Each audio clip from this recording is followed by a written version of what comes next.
बाले, कहाँ चुप कर बैठा है कायर? लड़ मुझसे, युद्ध कर। आज तेरा बल धराशायी होगा। बाहर निकल।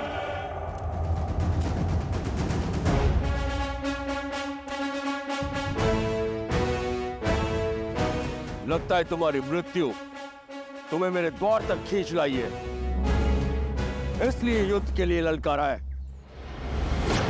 भागता कहां है कायर? रुक!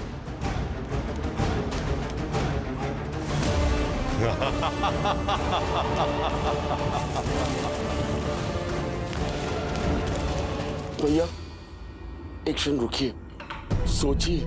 पहले मायावी किष्किंधा आकर आपको ललकारता, फिर यहाँ गुफा में आकर छिप जाता। अवश्य कोई छल है। ये उस मायावी की गुफा है, भीतर मत जाइए। क्या हुआ?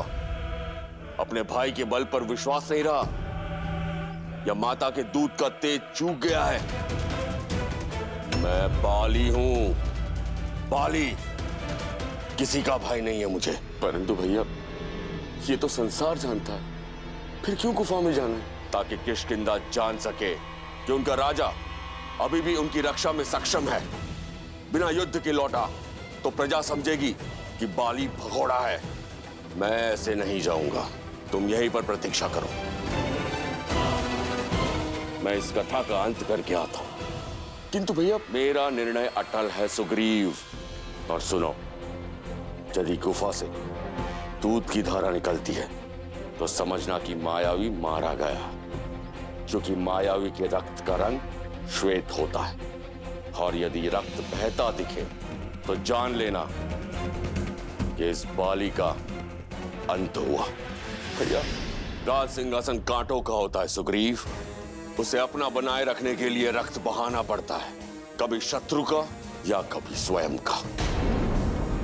यदि रक्त की धारा बहे और मैं लौट के ना आऊं, इस गुफा को बंद करके किष्किंधा का संचालन करना, ताकि मायावी दोबारा संकट ना बन सके।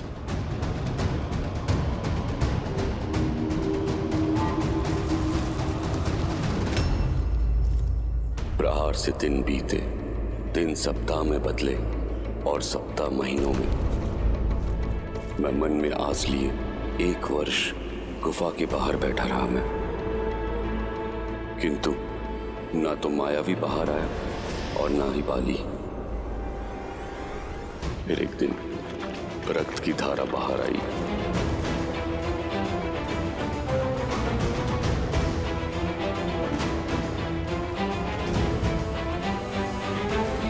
भैया बाकी भैया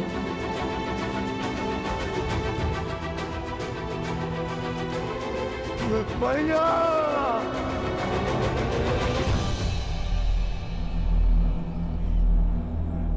रक्त की धारा देख मुझे लगा मेरा भाई मर गया। किसी भांति अपने आंसू रोक किष्किंधा की सुरक्षा का दायित्व उठाने चल पड़ा।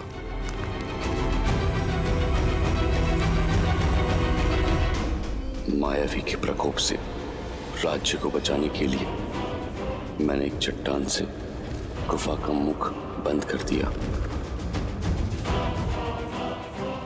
और ये दुखद समाचार बाली की पत्नी तारा और पुत्र अंगद को सुनाने चल पड़ा।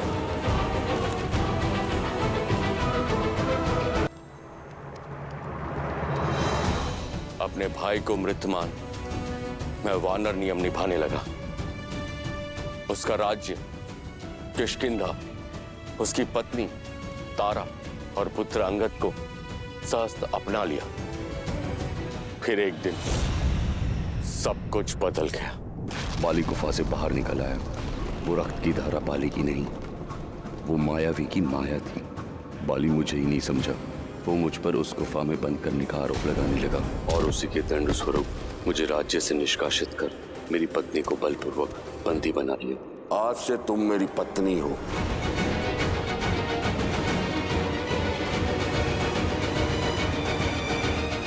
यदि आज मैं जीवित हूं तो हनुमान की सहायता और ऋषि मतंग के श्राप के कारण जो बाली को यहां आने से रोके हुए हैं, उसे श्राप है यदि उसने ऋषिमुख पर्वत पर अपना पैर भी रखा तो उसके सिर के 100 टुकड़े हो जाएंगे,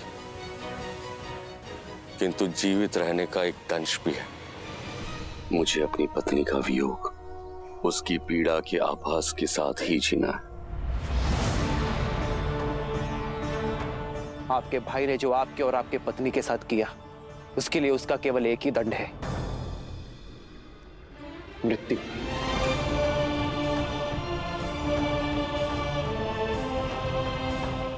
आपका बड़ा भाई आपकी पत्नी के पिता समान है और बाली के कृत्य से नारी की गरिमा तार तार हुई है और ऐसे अधर्मी को जीवित रहने का कोई अधिकार नहीं है। उचित कहा भैया, बाली को उसके पापों का दंड अवश्य मिलना ही चाहिए। परंतु कैसे? महाबली है वो, मुझ में उनसे लड़ने का सामर्थ्य नहीं है।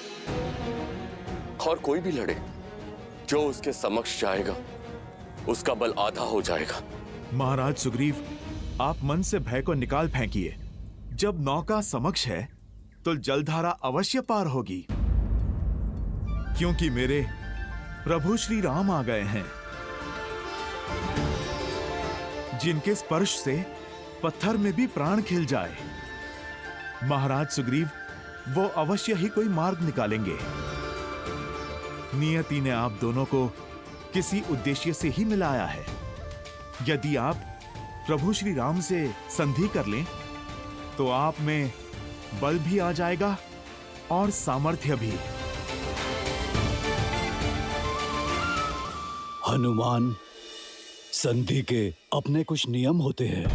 वो या तो दो राज्यों के बीच होता है या दो राजाओं के बीच होती है, किंतु यहाँ ना राम के पास कोई राज्य है ना ही तुम्हारे पास, तो ये संधि किस आधार पर होगी? स्वामी, आपने सुना अंगद क्या सूचना लेकर आया है?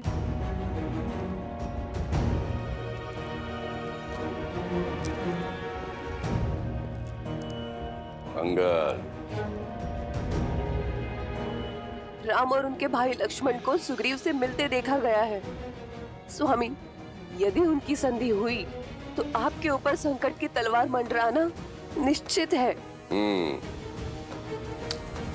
स्त्री होना राय का पर्वत बनाने का गुण तो प्रकृति ने दिया है तुम्हें। रोको,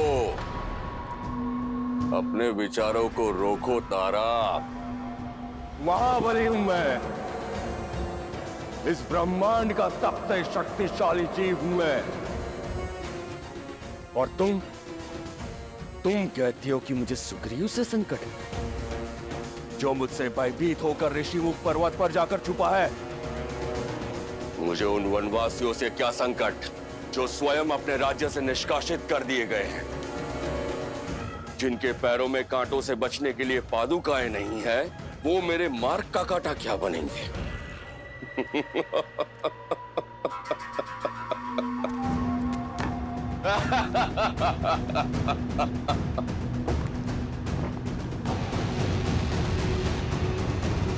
जो स्वयं परास्त है वो मुझे क्या हराएंगे? संधि राजाओं में होती है, राज्यों में होती है, भिक्षुकों में नहीं। एक किष्किंधा से खदेड़ा हुआ भगोड़ा और दूसरा अयोध्या से निष्कासित किया हुआ वनवासी। उसके पास ना तो कोई राज्य है और ना राजा कहने वाली प्रजा। क्या बिगाड़ेगी उसकी संधि मेरा?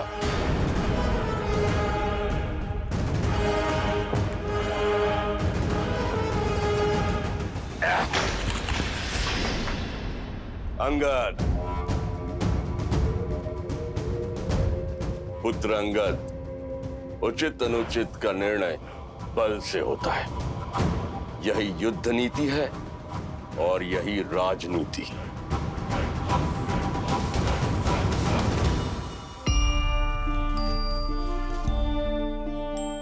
महाराज सुग्रीव, राज्य का धर्म है प्रजा की रक्षा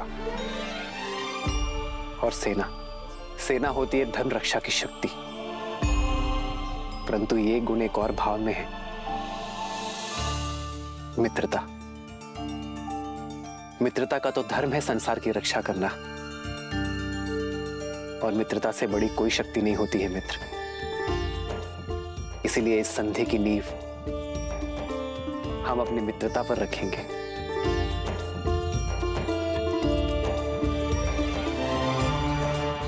मित्रता एक ऐसा बंधन है जो हर संबंध से ऊपर है।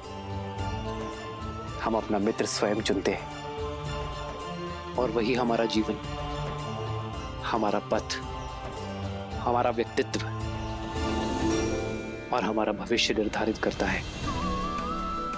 मित्रता से बड़ा और सच्चा दूसरा कोई संबंध नहीं है। जिसने अपने जीवन में एक श्रेष्ठ मित्र बना लिया, उसने राज्य और राज्य का सुख सब पा लिया मित्र।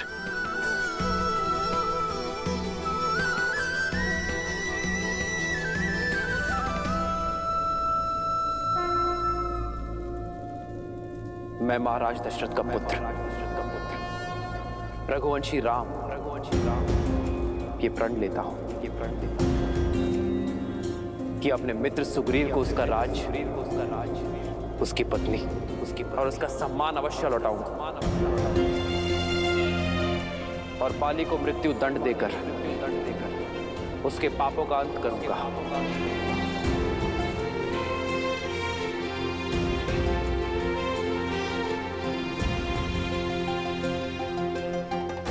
और इसके बदले ना ही मुझे सुग्रीव से कोई आशा है और ना ही कोई मांग। प्रभु श्री राम की जय, प्रभु श्री राम की जय। धन्य हैं आप प्रभु, आप धन्य हैं।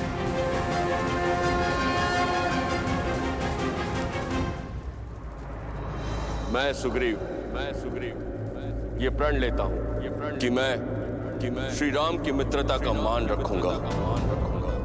श्री राम को देवी सीता तक पहुंचने के लिए आकाश पाताल एक कर दूंगा। देवी सीता को रावण के चंगुल से मुक्त कराने के लिए अपना सारा बल और ज्ञान अर्पित कर दूंगा।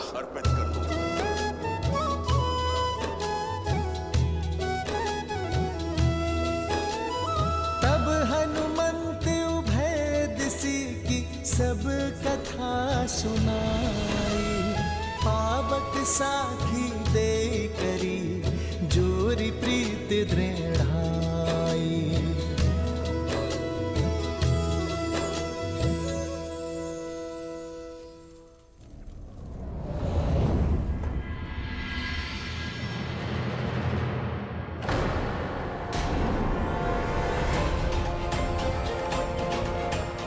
ये क्या हुआ? ये लंकेश के पास से सुरक्षित कैसे आ गई? क्या रहस्य हो सकता है इसका? इस कक्ष में जाने वाला और महाबली लंकेश के साथ शास्त्रार्थ करने वाला कभी सर उठा के वापस नहीं आया, और तुम? हमें अनदेखा मत करो सीता, हमारे प्रश्नों का उत्तर दो।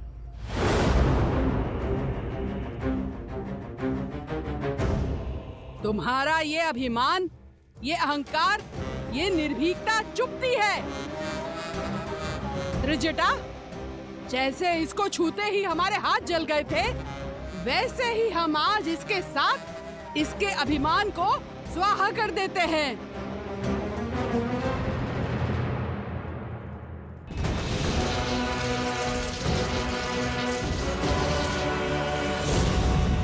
कहो, आज से तुम हमारी कही हुई बात सदैव मानोगी। वचन दो, अन्यथा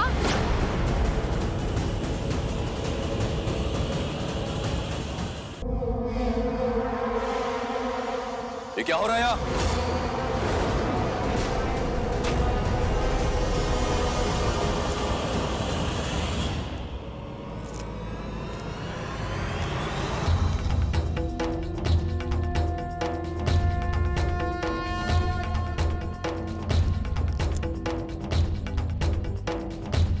विष्णु तिलक?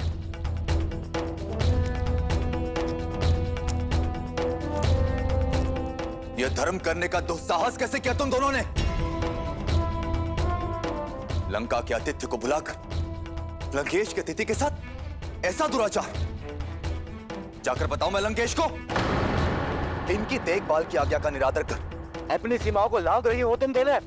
फेंको फेंको खड़क।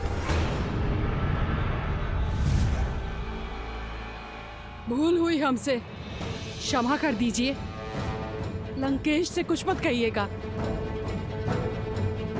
ऐसी भूल आगे से नहीं होगी। इसे मेरी अंतिम चेतावनी समझो। जाओ यहां से।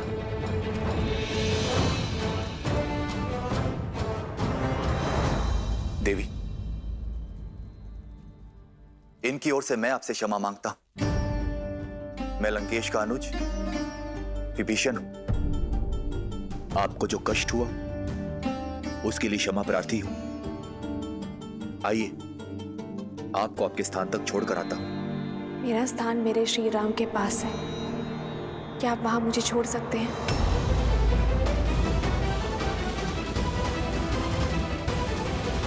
आपकी पीड़ा अब से मेरी हुई मित्र, इसलिए बिना एक पल व्यर्थ किए अपना राज और अपनी पत्नी को पुनः पाने का मार्ग प्रशस्त कीजिए। कैसा मार्ग?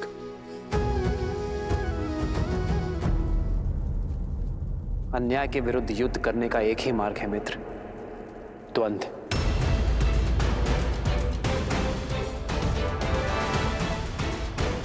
आप बाली को द्वंद्व युद्ध के लिए चुनौती देंगे। क्या? बाली से युद्ध?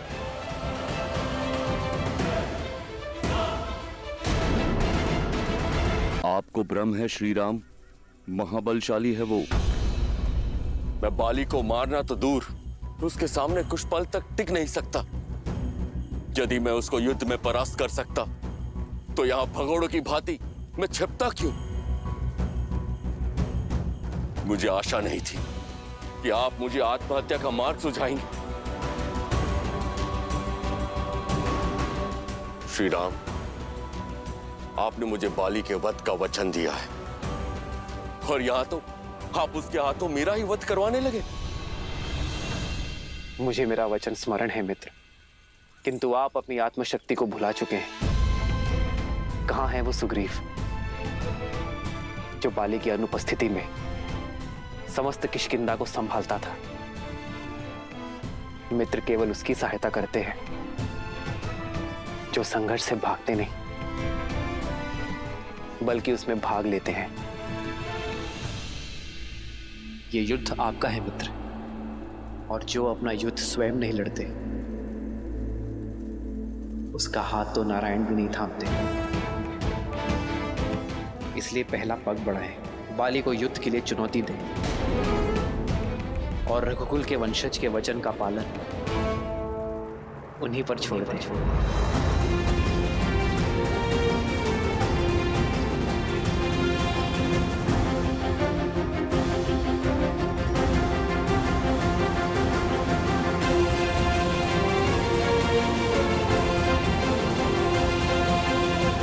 ज्ञान की लौ होते हुए भी अज्ञानता से अहंकार से और अधर्म के तमस से घिरे हो तुम, और फिर अपनी तुलना मेरे श्री राम से करते हो। यहाँ काल तांडव करेगा रावण, लौटा दो मुझे मेरे श्री राम को। क्षमा मांग लो उनसे, वो तुम्हें जीवन दान अवश्य देंगे।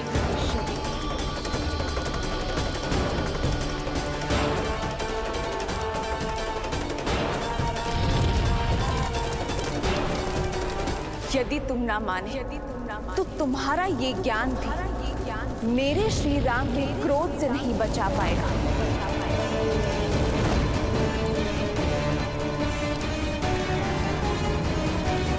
उल्टी गिनती आरंभ कर दो रावण, क्योंकि मेरे श्री राम आ रहे हैं। मैं लंकेश दशानन रावण ये शपथ लेता हूं, एक दिन सीता मेरी अवश्य होगी।